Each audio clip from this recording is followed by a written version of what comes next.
you. He reminds me of Travis. They be contradicting themselves. Travis be on one side for half his conversation. And then after I'm like, wait a minute. That ain't what you said 2 minutes ago. There's just so much going on in our brains that we always are thinking about stuff. Is that what it is? The fact that you're even likening yourself to Max Kellerman says it all. Hey, look, man, Max used to be an MC. He used to had them bars. He spit hot fire. He did have some good bars. Hey, if I made the kind of money Max Kellerman makes, I wouldn't care. It's true. I mean, Skip Bayless has a great career, going crazy. Well, I can tell you right now, Max is the punching bag on that show. Because I think if, what's that black basketball player's name? Oh, hating ass Kendrick Perkins? Kendrick Perkins cannot stand Max. Yeah, let's give all our viewing public a little treat for coming in early for him, Come on. We're going to give him a little bit of... Uh-oh. Oh, no. I seen it pop up on the bottom. Oh, my God. I can't see it, Jay. I didn't. He didn't put it in. I'm about to put it up now. Oh, okay.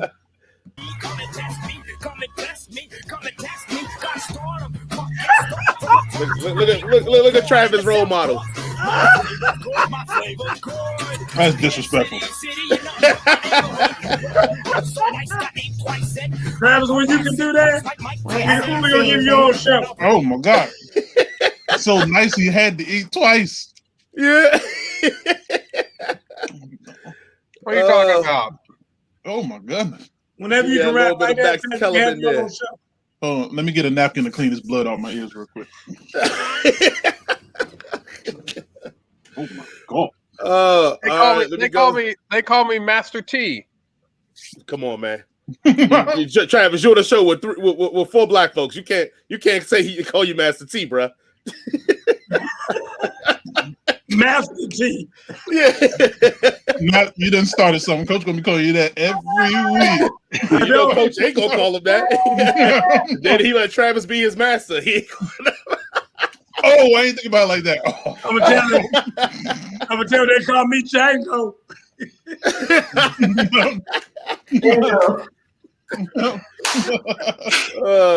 Well, I'm dropping off. I'm gonna drop Travis off, and then I'll play the intro, and we can rock and roll. All right, man. Let's get it.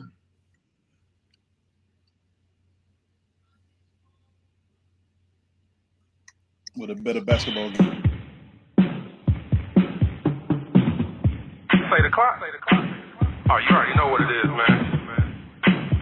Ooh and Jay, they coming through. Straight no chaser. Straight from the hip. Straight from the hip, don't need no script, just need a microphone. My man Coach Boo gon' take you to the entertainment zone. They got the stats, the this and that to keep this show on point. And when we're done, we have some fun and rock this funky joint. So if you will, sit back and chill, give us a chance to show ya. If one of y'all would like to call, we'll talk just like we know ya. We take control, then start the roll, and then there ain't no stopping. It's time to dip straight from the hip. Hey, yo, let's get it poppin'.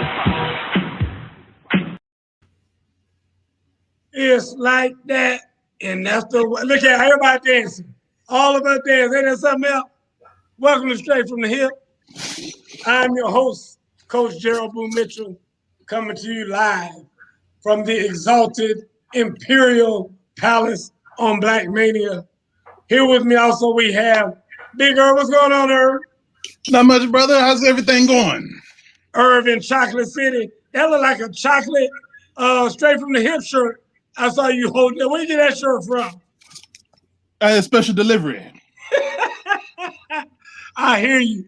And also from somewhere in Atlanta where they still give a damn about the Falcons, we have Miss Carrie. How you doing, Miss Carrie? Doing all right. Thank you. Keeping it real. I hear you got a Hawk shirt on. Bless your heart. You are Atlanta to the bone. Bless your heart. Well, folks, I want to start off the show by thanking. There's some people in here in the chat now. Tom, who actually works at Movie Tavern. We had the event there the other night, and here's some pictures that we took. That's me and my children there. Oh my God, we got Brianna Gilliam here. Miss Gilliam came out there. You see me with Miss Hood, who's always on the show. Miss Hood actually said I look better than Julio the other night when I had my suit on. So she said Julio had to move to second place for the night because I look better than Julio. And we just had so many people come out the other night. We appreciate all of you guys for coming out. There the Carters are. That's Barrett Carter, the #1 linebacker in the country, going to Clemson. Those are his parents right there. Like I said, that's Albert Grimm. He's actually come on the show before. He and I are in a business venture together, trying to build something special here out in Gwinnett County. But there were so many people that came out. I think we had about 20, 25 people came out the other night, and we had a blast. Everybody had a real good time. So Miss Gilliam, I know you were there. Tom, I know you were there. Thank you guys for coming out. Thank Miss Peavy. I see you, Miss Peavy, on here. Miss Peavy, you didn't come out the other night. Broke my heart. I thought you and Mr. Peavy were gonna come out, and I can't remember what y'all did. You did something and didn't come out. There you see Sharia right there, very good friend of mine, who came out. She actually made the birthday cake that we didn't get to eat. But everybody had a real good time. We watched a so-so movie. It was The Wrath of Man. I'm gonna give it a 7 on the Boo scale. My son said it needs to be a 6.5. Hey, there you go. Look at that sharp man right there. Boy. Look at that joker right there. I'm trying to tell you. Now, they don't dress like that anymore. Look at that, just white all the way, top to bottom. Now, that's classy right there. They don't dress like that anymore. That's straight class right there. That's what y'all getting on this show right there. Straight class, you just saw. So anyway, I see this thing by having Jason back there in the background like that. Now, I'm gonna let Jason do his thing because something even more phenomenal happened the other day in the party we had. Jason was I don't know what pool he was at. And I think he rented the whole pool for just himself so that he could do this amazing feat. Guys, I have had more people call me about this thing that you're about to see than anything else. Roll that clip, Jay. I want everybody. Go ahead. Okay. Do it. Send it. Send it now. Oh.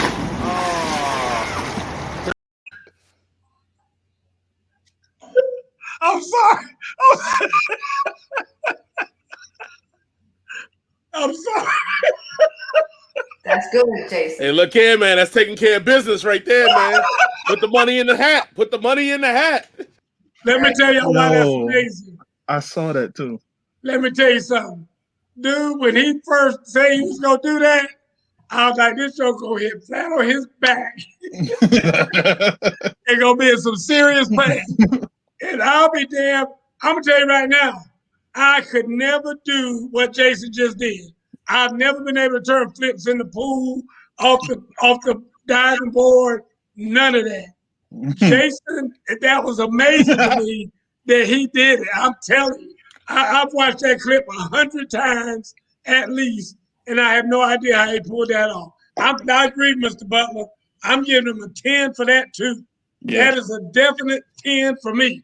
So Jason did his thing. So anyway, we had a lot of fun with that. So guys, my birthday week is continuing.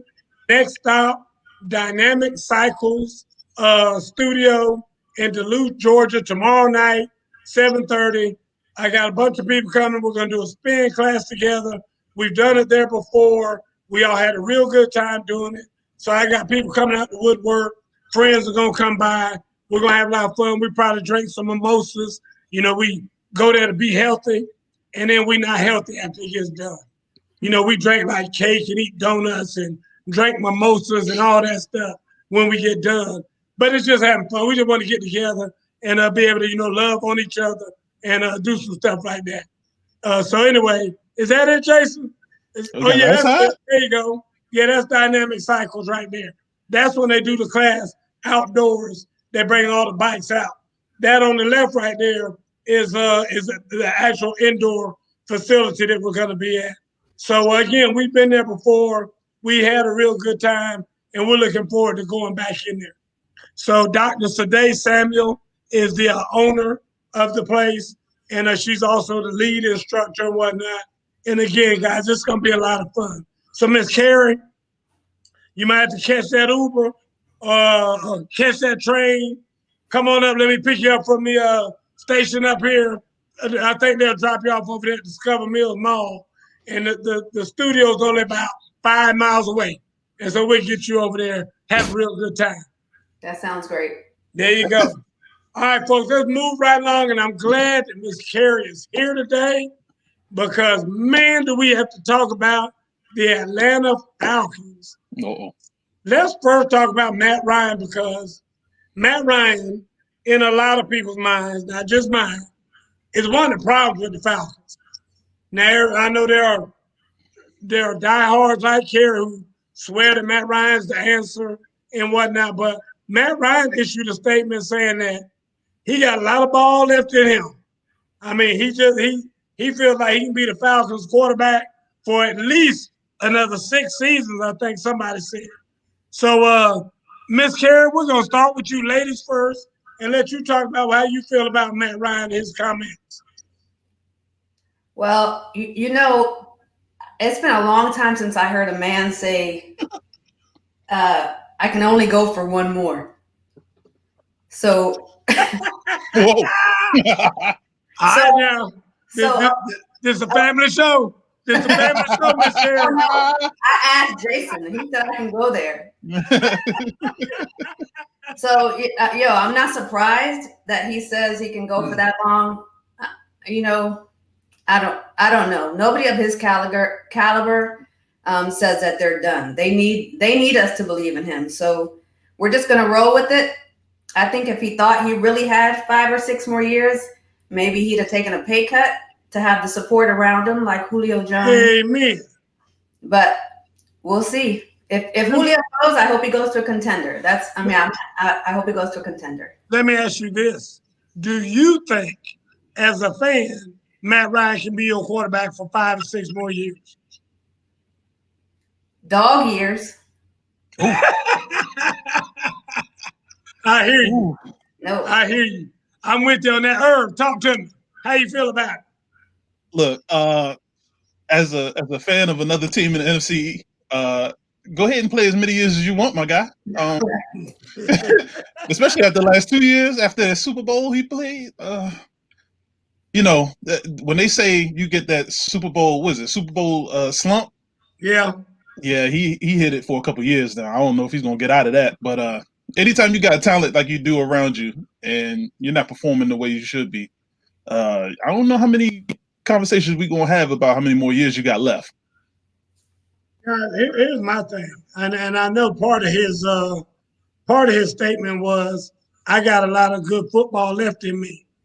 Well, I damn sure hope so, because you ain't shown none yet. I mean, hell, I have never been a Matt Ryan fan. And like I said, he came out to one of our practices last year or 2 years ago, and we made a Chunky Soup commercial with him and all that other stuff. And the whole time I'm sitting up there like, I like this joke even less now. When I saw him in person, I'm just not a fan. I'm just not. And I mean, I don't know why. And everybody says, I mean, Carrie, you tell me, is he one of the top 10 quarterbacks in the NFL? Miss Carrie, is he one of the top? Top 10? Yeah. No. Okay. I'm telling you, every time I have this discussion, they say, so Irv, is he a top 10 quarterback? Nah, not right at the moment. Is he in the top half? He's in the top 18. I'm sorry, 16. Is he a top 16 quarterback? I could put him up there. I would have to talk it out and see how many guys I could think of. But right now, at the moment, I would put him up there. Okay.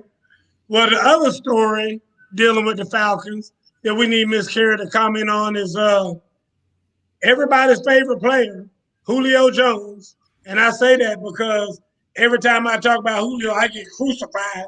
I've been trying to trade him for the last 5 years, saying you should trade him now because he's on the decline. Get what you can for him and move on.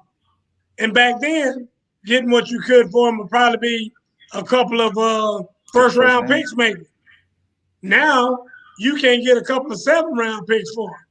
So, Miss Carrie, they made a big old hype video, and notably missing on the hype video was Julio Jones. So talk to me about how you feel about that. Yeah, I feel like he's gone. I said that the last time I was on the show. I feel like he's a goner, and I'm okay with that. I wish like you, we'd have traded him a while ago when we realized we couldn't get him the ball. I mean, he needs to be with a slinger, somebody who can get him the ball consistently at where we can take advantage of his speed. With Matt Ryan, we can't do that. So I'm okay. I'm okay with letting him go. I think like I said last time, I think we did to him here what Green Bay did to Aaron Rodgers there. Wow. Okay. Irv, how you feel about that?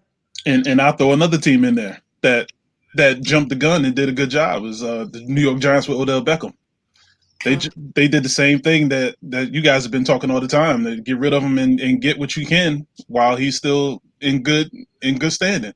And as we see with Cleveland, he hasn't been playing the way that he's been playing the first 4 or 5 years in New York. So I do agree with you guys. Like, there's certain players that their maximum talent is their first 4 years, and then you gotta get what you can get before that slump hits. I agree. I mean, guys, here's the thing. I work out in a facility with Chuck Smith. Chuck Smith, longtime Falcon great, played at the University of Tennessee. And Chuck is a big fan of Julio. And, you know, Chuck's of the thing that it will be a disgrace if they ever traded him. And, you know, how much he's done for the franchise, and he'll be a lifetime Falcon and things of that nature. Guys, I'm all about a guy sticking with the team and being with that team for his whole career, but only where it makes sense. I don't think it makes sense to me. Now, when you bring in this tight end, you know, the 4th pick overall, who can run a 4-3, 4-4, whatever, and, you know, he's going to be another target out there now. You don't need Julio anymore. I mean, you got all these other targets out there and this guy, and now if you can get something from Julio, from somebody who is, you know, trying to live off of trivia or whatever, who wants Julio for whatever reason, let him have it. Let him have it. If you can get a 3rd-round pick or whatever it is that you can get for him, get it. And let him go on ahead and live out his, you know, last days somewhere else. Sign him to a 1-day contract so he can come back and retire as a Falcon later on, and let's move on. So, you know, that's my feelings on that. But we'll see how it plays out. I think he'll be gone here shortly. I mean, now that the hype video's been out and nobody's done anything on that and no Julio on there, I think you'll see now that he'll probably be gone pretty quick because everybody knows it's in the works.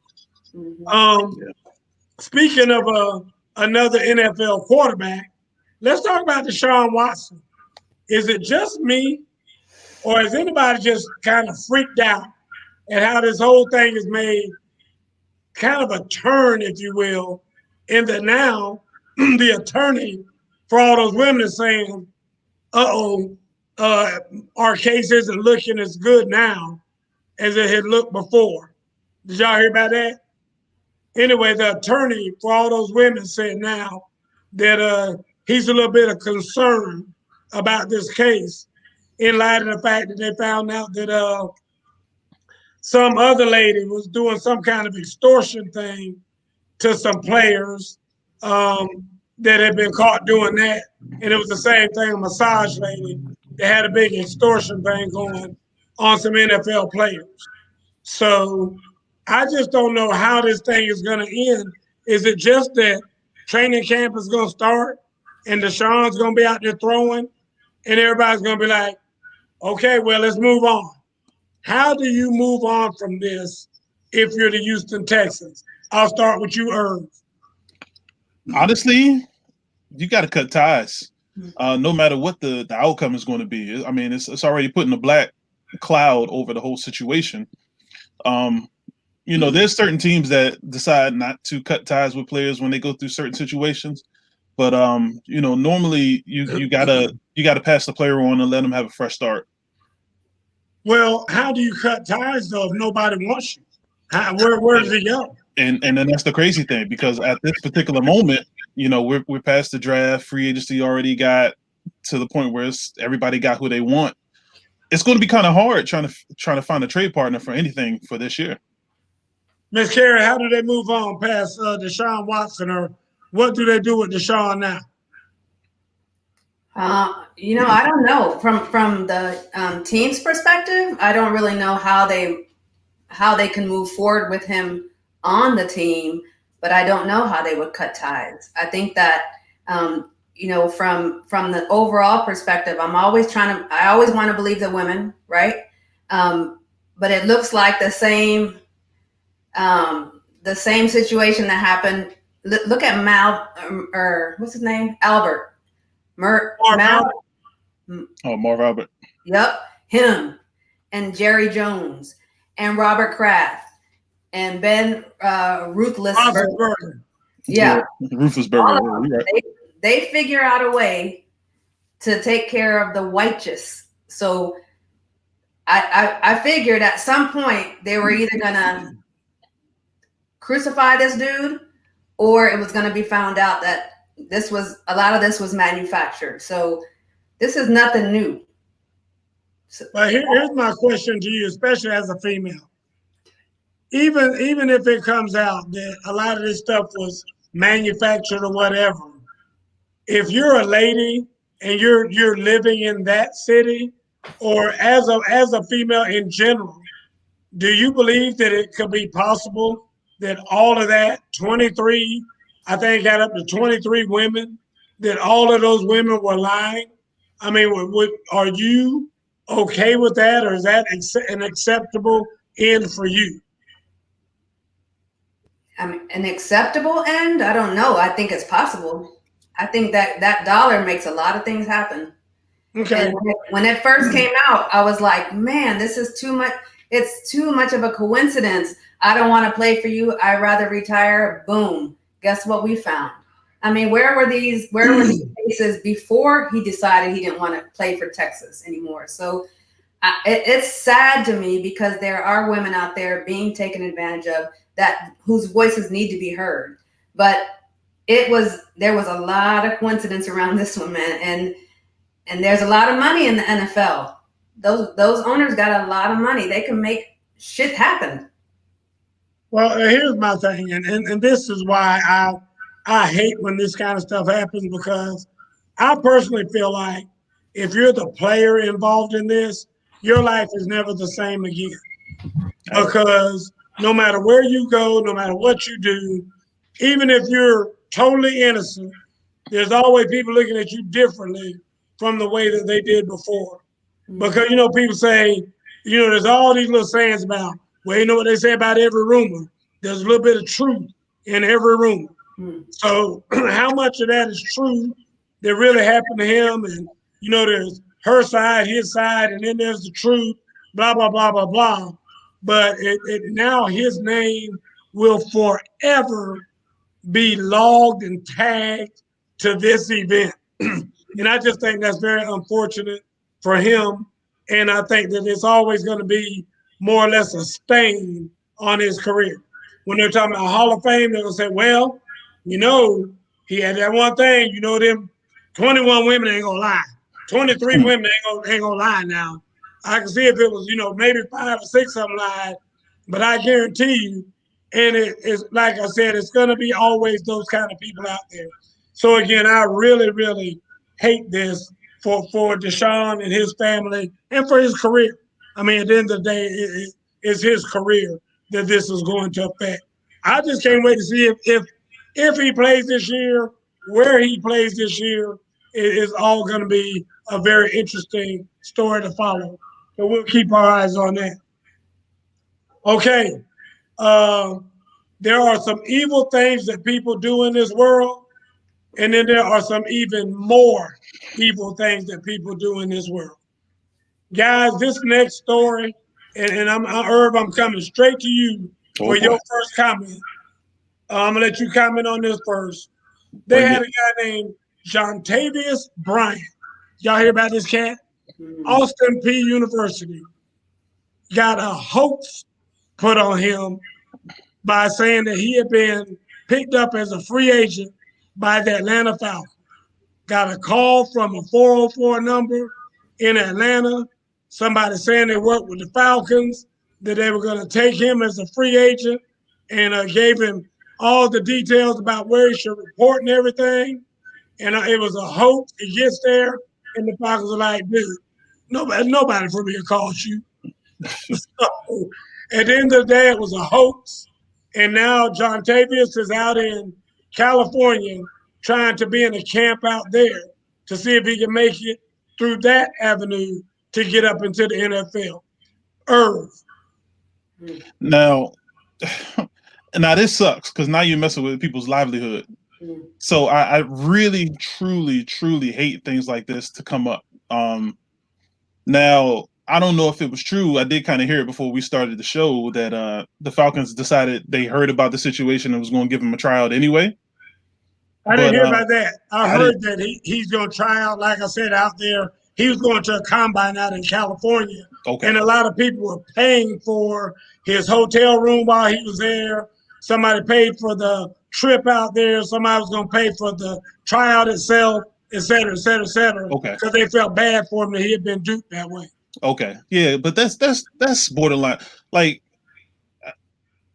I know a couple of people who was killed, and I mean not killed, but like got in a situation like that. They got a couple of tryouts with certain teams, and come to find out it wasn't true. But like, you know, when it comes to things like that, like come on, man. Like, you don't have nothing else better to do with your life than to play with somebody's, you know, future like that. Amen to that. That's evil right there. Carrie, talk to him, baby. Tell me what's going on. Yeah, I mean, I think that the shame involved with it, I mean, you can really look at this man and should probably be watching for him because his name is everywhere, and he could be so ashamed by it that, you know, he tries to hurt himself or something like that, because it's embarrassing. Like, you thought you were going somewhere. Who knows if you know, a lot of people think they're going to the NFL or think they're going somewhere bigger. They go and they buy vehicles or they get loans because they think the money's coming. Who knows what could have happened? And now he's got nothing. Well, let me say this. You know, when I first heard of this story, you know, I mean, I was blown away by it. I was like, how cruel and evil is that? And there is no doubt in my mind. I'm about to be 55 years old. My birthday's Saturday. I feel like I can say this. There is no doubt in my mind that this was done by a female.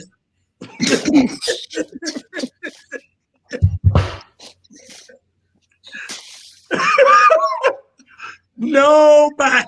Hold on. No doubt in your mind. Just make sure we get the words right here, guys. No doubt in his mind. Okay, all right. No doubt in my mind. I wasn't ready for that. This was perpetrated by a female. I'm telling you right now, this is an ex-girlfriend who got her boyfriend, her new boyfriend, to call him and perpetrate this thing. Because it is, I'm telling you, come on, Mr. Butler. This was a female behind this right here. Everybody says it. Hell has no fury like a woman scorned. And I'm telling you right now, this is a female. Come tell you right now. See, a man, if it was a man, if it was a dude, he just went up and punched him in his face. I mean, that's how you do it. Women know how to cut you in your soul. This was the work of a scorned woman. And when this thing all is said and done, that's what you're going to see is behind this thing right here. Watch and see what I'm telling you. I don't know who she is. I don't know what the connection is. But I'm telling you now, this is a woman who had somebody call and do this right here, there's no doubt in my mind. None, zero. As soon as I heard about it, I said, that's a woman right there. Because she cut that joker deep.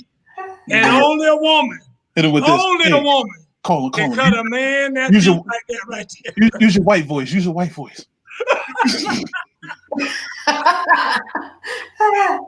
There you go. It's people that do what that. I'm talking about. I heard some phone calls.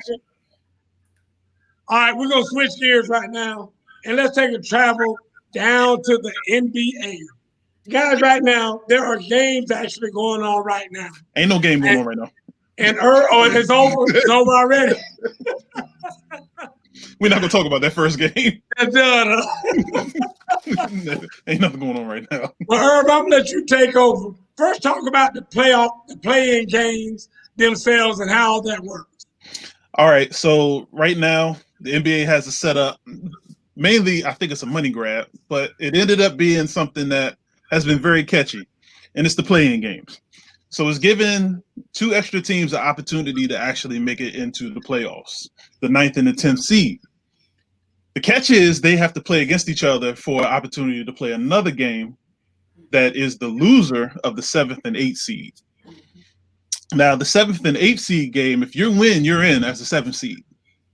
But if you lose that game, you have a chance of not making the playoffs at all by losing to the 9th or the 10th seed, who then fits into the 8th seed of the playoffs. So you'll have a couple teams right now, like they're talking about how some of the teams in the West between the Warriors and the Lakers might throw that first game to play against I forget who the second seed is, and instead of playing Utah in the first round. I think it's Phoenix. It's Phoenix. Yeah. It's they might they might try to avoid Phoenix and play Utah, which is kind of interesting because Phoenix doesn't really have that experience. But people are trying to use it as strategy right now. But when it comes to one game, you might want to play just to get in. Well, Carrie, I know you're a big basketball fan, particularly a fan of Chris Paul. Do you like this new thing that they have here? How do you feel about it as an NBA fan? I think it's exciting. I think it's the one game play-in is exciting. And it just gives us more hype around, getting ready for the 7-game series. Okay. I heard talk today that they said not only is it going to be this year, this thing is probably going to be around for a while. And they said they might even figure a way of doing this in the mid-season. Irv, tell me how that's going to work. How are you going to do this in the mid-season, and what impact would it have at mid-season? I don't get that. I need to hear more about that particular plan. I heard about that, but the particular plan that I heard wasn't a full-blown finalized thing when I first heard about it. So I do need some more information about that particular one. But honestly, I think they're trying to do something like how the WNBA is doing. The WNBA has like a beginning or season throughout situation called the Commissioner's Cup that they're doing just to give more revenue to the players who end up winning the cup while not destroying the whole season. But I think they're only doing it this year to try it out because it's an Olympic year. Gotcha. But I think the NBA is trying to take ideas from other sports and other areas just to try out in their league. Yeah. Well, we know the NBA they definitely need more money in the NBA. There's not quite enough money that's being made in the NBA. So more games and more gimmicks like this to have play-ins and more TV revenue. That's just what they need in the NBA. So, I mean, not being a big basketball fan myself, I watch when you get down to, the finals, maybe the semifinals. I start watching. That's all I watch. Right? I have no idea what you guys are talking about now about somebody just got the Braves beat out. If the Lakers play tomorrow night, do they play at 10 o'clock p.m. Eastern time? I mean, I might be able to catch the first 10 minutes of that game before I go to bed. I mean, I watch the NBA through Sports Center. I mean, that's the way it's done with me. So that's just how it is. But speaking of the NBA, I heard there's been a lot of talking going on social media One of them is this Kwame Brown deal. First of all, I don't know a whole lot about Kwame Brown. I mean, I think Kwame Brown was in the NBA for, I think it was like 32 seconds. He was in the NBA. And he played quite a while. And now all of a sudden, he has so much to say. Jay, go ahead and roll that clip with Mr. Brown and see what he's talking about. Gilbert Arenas is the worst thing for niggas. He act like he like black folks. Him, Steven Jackson, all of them. And that little Matt Barnes, that little shit you did to put a battery in Jack back, that little tapping and all that little girl shit. I used to like you. But now I see you one of them confused little light-skinned niggas that was never dark enough to hang with the blacks, so you had to act like a jackass to prove you was tough, and you was never white enough to be with the whites. So you just an angry little nigga. And so the shit you say is always aggressive and stupid. You don't know how to respect a man in his space, nigga. Guys, I'm literally speechless. I mean, I mean, bring some light to me about what this is all about. I'm totally lost. Let's give a little quick backstory. Come on. So Kwame Brown, the former #1 pick in the NBA draft, 2001. Of course, I know because it's with my favorite team. It just so happened that it's a running joke in the DC area that he got drafted at the wrong time because that was the first year that Jordan came back. And everybody feels that Michael Jordan put a fire in his butt so bad that it ruined his career. Mm-hmm. So the issue is with Kwame Brown is he's been a running joke for bust in the league, kind of like Jamarcus Russell is for the NFL. Amen. The only difference is he actually played 12 years in the NBA. Did he really? He really did. So for who? For the first everybody. I can't say everybody, but he the last 4 or 5 years he was with like a roaming. We call it the roaming judge. So the only issue that I had was the fact, like with the language and the way he was actually attacking the people. But he never actually told a lie. Like when he was talking about Gilbert Arenas, he was talking about how people are looking for him to be the leader, but he's in and out of prison all the time, or in and out of jail in the DC area. And it was kind of like not being talked about at the time, but everybody's been talking about the people that Arenas was hanging around was either getting beat up or going to jail because of him. He kind of brought that to light in that conversation as well. Also, everybody keeps saying he's a bust, and the one thing that I like that he said, and he said it so eloquently that I wish Jay would have played. You only call people busts when they don't last in the league. You don't last 12 years in the NBA as a bust. Yeah. So even though his stats don't necessarily reflect it, I mean, he had a point. Like if you're a bust, you're not going to play 12 years in the NBA. Was he ever an all-star? Oh, please no.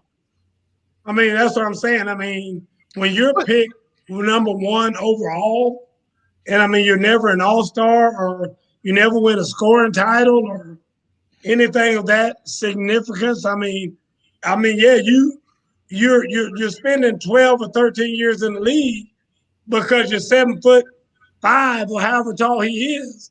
And there's just not that many people in the world who are that tall. Now I agree with what you. Jason just put out there. He played for 17. Yeah. Now I agree with you though. But the interesting thing is I could name you easily 3 or 4 guys off the top of my head, just not even looking at the past drafts, who had way worse careers than him, like an Anthony Bennett, who was a #1 pick, who didn't even last 2 years. Greg Oden. Or Greg Oden, but his was injury reasons. So I know a lot of people can put that as a bust reason, but me personally, I can't. He had bad knees coming out, so to me, he shouldn't have been picked #1 anyway. Bradley. Yeah. Then you got guys who went #2, like Hakeem Thabit, who went directly to the G League as a #2 pick. So like those guys, I would rather have those guys as a running joke over Kwame Brown. Because even though he didn't have a all-star career, like he was legit for the first 4 or 5 years a solid player. Like everybody expected him to get 20 and 10 every game. That just wasn't what he was. Yeah. Okay, so if I, as an onlooker, say Kwame Brown's just out there talking, trying to be relevant again, what would you say to that, Carrie? I mean, I think he's responding, right? So all the smoke is doing exactly what it was meant to do: ignite a flame and create a buzz. Puff, puff, pass. That's what it was about. So they started that, and he responded. So I'm glad that he came back and said something. Like, he was 6'11", 248. He played for 7 teams. He wasn't Shaq, but he wasn't Sean Bradley either. I hear you. Irv, what do you say to that about him being relevant again? Now, the crazy thing is he's been hush for at least 10 to 15 years. So to me personally, I probably would have came out with Stephen A. Smith was talking about him when they traded him out of LA a long time ago. But I mean, for a guy who's kept his mouth shut for, let's just say 20 years, because it was 2001 since he got drafted, and he's been a running joke ever since. 20 years he hasn't said a word, and now he's coming out. Like, I'm proud of him. Mm-hmm.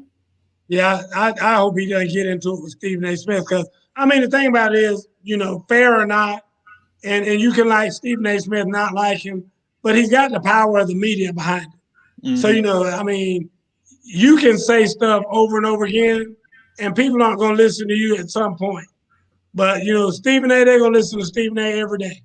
And, he can stay on Kwame Brown forever.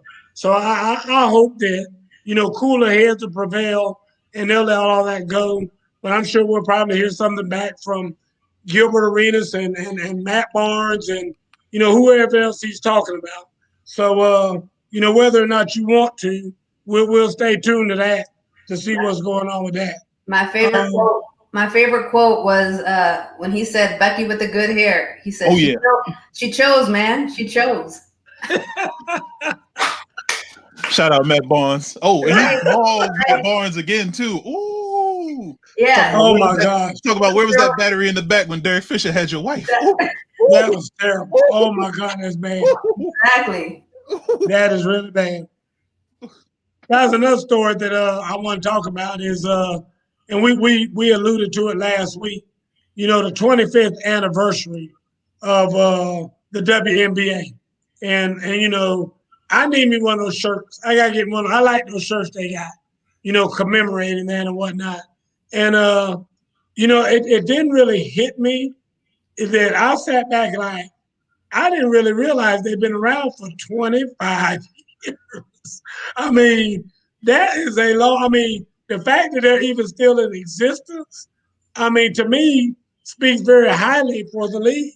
We talked a little bit last week about what they would need to do to, broaden their audience and whatnot. But I mean, I never thought they would last for 25 years, to be honest with you. So when that really hit me the other day and I saw the shirts everybody was wearing, and they were talking about how, the men's game was giving them a lot of love and whatnot, I just thought that, hey, this is a big deal. So, Carrie, what do you have to say about that? I'm ashamed to say I grew up a point guard, but I have no love for the WNBA. Like, I have not watched, I should say. Not that I can't, but I have not. You know who's turned me on to the WNBA? Chris Paul. Like, he's a huge advocate for them. He is. He really is. Yeah. I've been to a number of Atlanta Dream games. I really have. But it really was about the social event and not so much watching the players. I don't know. It's just a different kind of game. It really is. But I'm not opposed to giving them their props. Irv. Yeah, listen, I'm an all-around basketball fan, so I see a lot of stuff. I've been watching the WNBA ever since the inaugural season with the Comets winning the championship.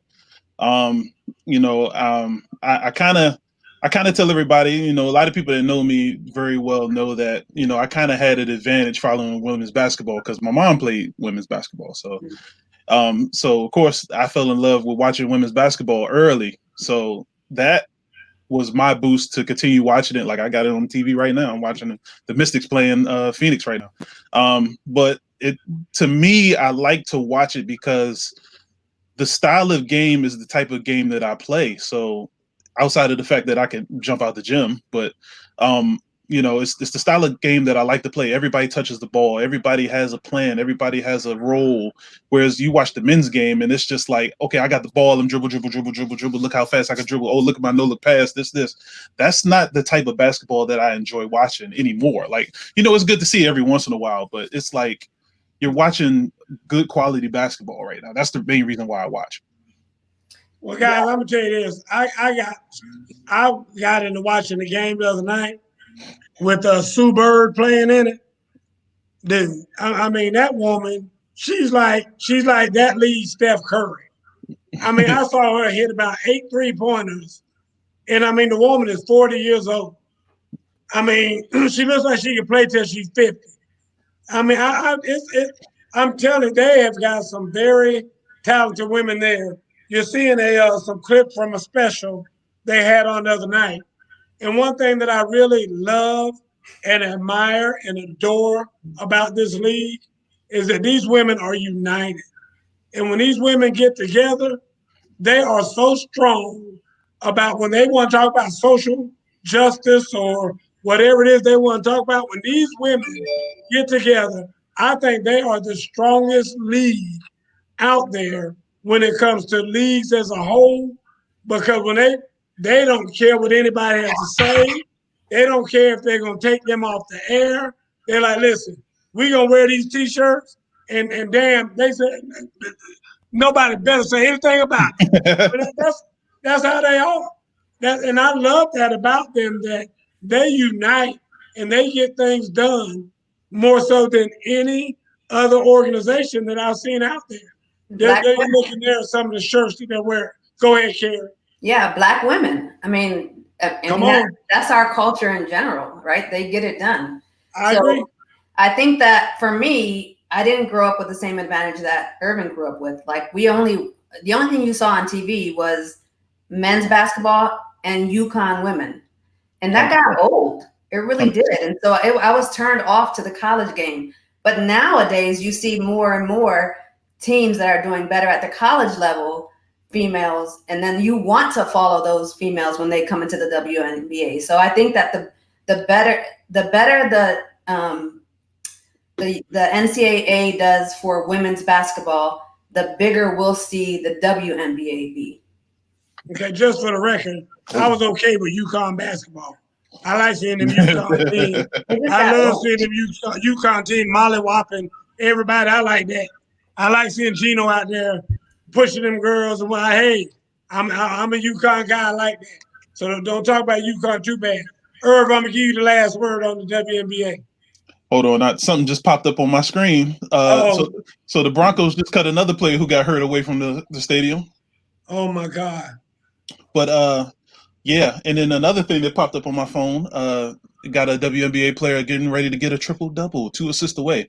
But I'm about to turn to that game right now. But yeah, like, so it's I tell everybody, give the league a chance. If you don't like it, fine. At least you gave it a shot. But the one thing that I do try to push a lot of people who have young girls who are trying to get into basketball is, pay attention to the women's game. Like it'll push them a little bit further than watching the men's game doing everything else, because you'll learn a lot more watching the women and how they operate as well. I agree. Switching right along to another topic here, and it involves women's basketball, the Olympics. There's a lot of talk right now about the Olympics. The torch is being carried around right now, and it's en route and all that. And, the Olympics, I think, are going to be in Japan this year. And there's a lot of talk about whether or not we should even have the Olympics with, obviously the pandemic is, I don't know, it depends on who you are, whether you think it's still going on or not still going on. But who knows what the hell's going on with it over in Japan. Carrie, should we have the Olympics this coming up a winter? That's tough. That's tough, Coach. I don't know. That's above my pay grade. I don't know that I can make that. I don't know that I can make that call. I would love to see it, but I would hate for the repercussions to be that we fall back into a situation like we fell into for 2021, because I can't survive it. I don't want it to be all over, in another pandemic. So I don't know, man. I think it's a tough call. Food for thought. Yeah, I'm with Carrie on that one. That's tough. Because ultimately you already missed a year. And everything that has been built to be used in Japan, right? To just have the money wasted, I think that's not going to be a good look on the Olympic Committee. But we're going through a special time right now that rarely happens. So I mean, if they're going to make a decision, it's going to have to be quick. Yeah. Well, here's where I am, and I try to look at this thing from a lot of different viewpoints. Irv just talked about the financial thing and the people who put that on. I don't really look at that viewpoint that much because them people got plenty of money. I ain't worried about it. They got so much money. That stuff is probably insured, and somebody finna get a big fat check, from the insurance, and they'll find something to do with all that stuff. Ain't worried about it. Think about if you're that athlete, who's been training all these years for that one thing, and you saw a slip and go away, last year, whatever, and now they've been telling you, hold on, keep training. This is gonna be the year, and now you don't get it this year either. That's what I'm thinking about when I'm trying to kind of fathom, do I want this thing to happen or not? I can't imagine not being able to, at least try my attempt for whatever it is that I'm training for because of this. And especially now you're talking about, we're getting shots and we got vaccines and all these things and everything's opening back up. You got people running around up now, no mask necessary. Governors are saying no, masks are optional now. All of these things, but we can't do the Olympics, and I can't go back out there and do my thing. I don't know. That's kind of the side I'm taking, and so I'm kind of leaning towards and hoping that it's able to happen, if nothing else, for the athletes' sake. What do you say, Carrie? I mean, I hear that, and I certainly am empathetic toward those athletes, but I think that everybody had something robbed from them during this pandemic season. True. My daughter just graduated from Georgia Southern, and for 2 years, she really hadn't had the experience that she'd been looking forward to since she was in high school, because she hasn't been able to be on campus and live that kind of life. So everybody's life has changed because and is it worth the risk of going down there and maybe picking up variants that you bring back, and then we throw our country back into this situation for a race or for a series of races? I mean, it has to be. There's a big picture here. So I don't know. Irv, talk to me about how you feel about the athletes. Yeah, you kind of got to put the athletes first in multiple facets, though. You want to see them compete because this is their highest level of competing at. Sure. But you also have to seriously consider the health risks. Me personally, if I was one of those athletes, I would want to compete. That's just the type of person I am. And I'm gonna talk about what Jason just put up there on the comments a second ago. But I personally would rather have the athletes compete, man. Like you've been working too hard for 5 years now instead of 4 as normal. At this point, you can only say if you want to come out, do all the necessary things that you need to do in order to get to Japan, and let's battle it out. I'll say this, and it reminds me of an old Dave Chappelle joke I heard years ago, before Dave Chappelle was even Dave Chappelle, when only 10 people knew who he was. He said, imagine if you're that athlete in the Olympics, and you've been training your whole life for this one thing. You have been eating all the right stuff. You haven't been drinking. You haven't been having sex. Haven't been going to parties. You've been purifying your body. This temple, getting it ready for the Olympics. And now you're a marathon runner. And you've been running marathons every day and doing all this and punishing your body and expanding your lungs. And here you are in the Olympics, and you look up and you're in last place. And now, in your mind, you start thinking, damn, I could have been drinking. I could have been smoking, having sex every day. I could be doing if I was going to be in last place. Now I know why I never was in the Olympics. Sex or track. I'm out. I mean, I just think about all the hard work that these athletes have been putting in, and all the sacrifices that you make to be a world caliber athlete. I'm talking about this ain't Gwinnett County. This ain't, Georgia. We talking about the entire world. I'm going out here to run against the fastest brothers in the world. And I mean, you doing all this now, so they're like, well, you know what? We ain't gonna have this year. I mean, that would be a tough pill to swallow. So I don't know. Guys, I hear everything that you're saying. I myself am leaning towards hoping that they're able to get it done. Not really sure if they will or not. So my last thing I'm gonna talk about, and it's the first thing we talked about last week, but I want to kind of get an update because I don't want this to leave us, is Aaron Rodgers.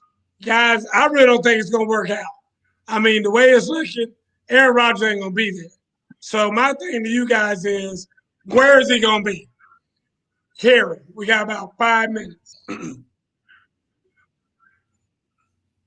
Welcome to Atlanta, where the players play. I sure as hell hope not. Oh my God, I hope not. What do you think? Hey, we got a front row seat at the Stadium Club in Washington, D.C. for him. Oh my God, no. We reopened for him. Hey, Aaron, just come on home. Look, man, but don't follow John Wall's. But don't follow Get a John name Wall. for your team. Get a name for your team first. That's all right. The Fighting Aaron Rodgers. Fighting Rodgers. I hear you.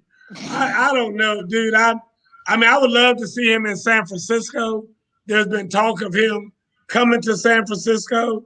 Ms. Peavy says she bets he retires. And I could see him doing that. I could definitely see him retiring because that's the kind of guy he looks like. He looks like he'd be that guy be like, you know what? I'm just not going to play anymore. I'm just going to shut it down. I mean, I think they said that he's made like $23 million or something like that. Or, I'm sorry, $230 million is how much he has, in the bank. So he could very well just go ahead and retire and be done with it. Hey, look who joined us. Number one, we got Flipper up top up there. And then we got Mr. Travis. What's going on, Trav? Hey, guys. Travis in the building. Travis showed up the other night. Yep. So we had a good time, and we want to have another good time tomorrow night. Guys, I love it because I know most of the people who come on this show and whatnot. And, I know the Hoods, and I know Tom and Annette and Nancy Peavy and those guys. But I love when you guys get to meet each other. And that gives me a lot of joy in knowing that now all of my friends kind of know each other. And it's just a nice thing to be able to, now you see them on here and see the things that they're saying. But you've also had the opportunity to meet them and talk to them. So that's why I'd love for you guys to come out. What you got, Jay? Oh, nothing, man. I just wanted to thank everybody for coming out last Sunday. It was a great time. I know I didn't stay to the end because I had to go actually record another podcast, so I had to go knock that out. But I appreciate everybody coming out and grabbing the shirts. And the only thing I got is the big man shirt. So if you a big man or a very voluptuous woman, we got shirts for you. So we got you. We got you on deck. So let us know. Yeah, if you're a woman that can wear these t-shirts he got left, let me give you my number real quick. I just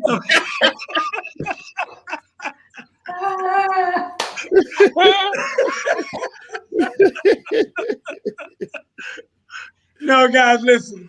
We had a lot of fun the other night. And like I said, from the bottom of my heart, I want to thank everybody because I could have stayed all night. I mean, after the move was over, we probably sat there another 30, 45 minutes talking.